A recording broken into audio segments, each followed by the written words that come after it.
The rise of Syrian shipyard industry. By the end of August, Russia's Black Sea Fleet will have an operational shipyard at the Russian naval logistics point in Tartus, Syria, TASS reports citing a source in the ship repair industry. In Syrian Tartus at the end of August, the Black Sea Fleet's ship repair complex will start operating to provide minor repairs to the ships and submarines of the Russian Navy's permanent operational units in the Mediterranean Sea, the source said, noting that modern machinery has been purchased for the new shipyard. Until now, such repairs have been performed by floating workshops on a 6-month rotation basis in Tartus. TASS did not obtain any official confirmation of the report. In 2017, Russia and Syria signed an agreement allowing Russia to maintain the logistics point in Tartus for 49 years. According to the agreement, Russia may station up to 11 ships in Tartus, including nuclear-powered vessels. An expansion of the base's repair facilities was also envisaged in the agreement.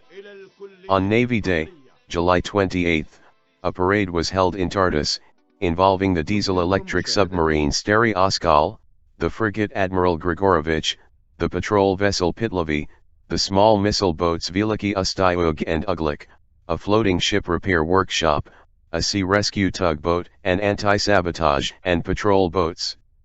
Syrian local shipyard. In the years before Syria's war, the boat makers of Airwood used to sell their wooden vessels along the Mediterranean coast down to Lebanon and up to Turkey, but the trade has withered. The tiny island is one of the few places in Syria physically untouched by 8 years of conflict, its only direct brush with war being the distant boom and sight of smoke from an explosion on the mainland in 2016. While other areas suffered terrible shelling, air strikes and gun battles, or were subjected to car bombs and suicide attacks, life in Airwood has quietly continued. It lies just off the city of Tartus, a stronghold of support for President Bashar al-Assad throughout the conflict and the location of a naval base for his ally Russia. Yet even here conflict has intruded, complicating the traditional fishing and boat-building industries, sending young men off to fight and sheltering people who fled other parts of the country. Syria's economic implosion has also inflicted a painful reduction in tourism, once a lucrative business for an island proud of its maritime heritage. Our great ancestors used to make big commercial ships, said master boat builder Farouk Mohammed Balawan, 50. He makes the modern versions, 14-meter, 46-foot, boats of eucalyptus and cypress, with a handful of colleagues, carefully constructing the engine and propellers, and using electric lathes to smooth the curved sides. But he sees little future in it, with Lebanon having introduced higher import tariffs, the frontier with Turkey closing because of the war and prices going up because of the difficulty of importing some materials. I didn't teach my sons the industry because it is not profitable. So I taught them fishing, he said. There are more fishermen than there were before, said Khalid Othman, a maker of fishing nets.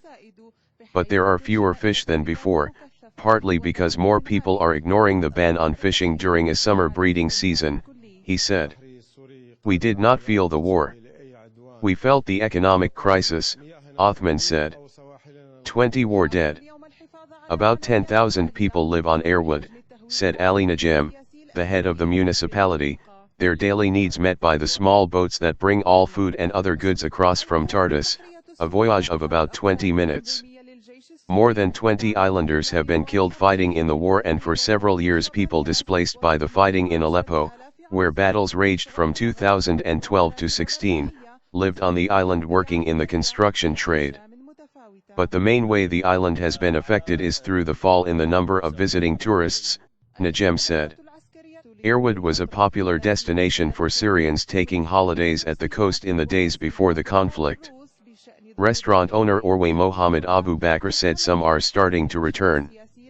The island gets more crowded in the last 20 days of the summer and on Thursdays, Fridays, and Saturdays, the 35-year-old said. At the start of the war people were afraid to leave their homes, but after 2 years they started to go out and come to the island as the situation got a little better, he added. تشكيلات القوى البحرية في الساحل السوري، شيرين العلي، روسيا اليوم.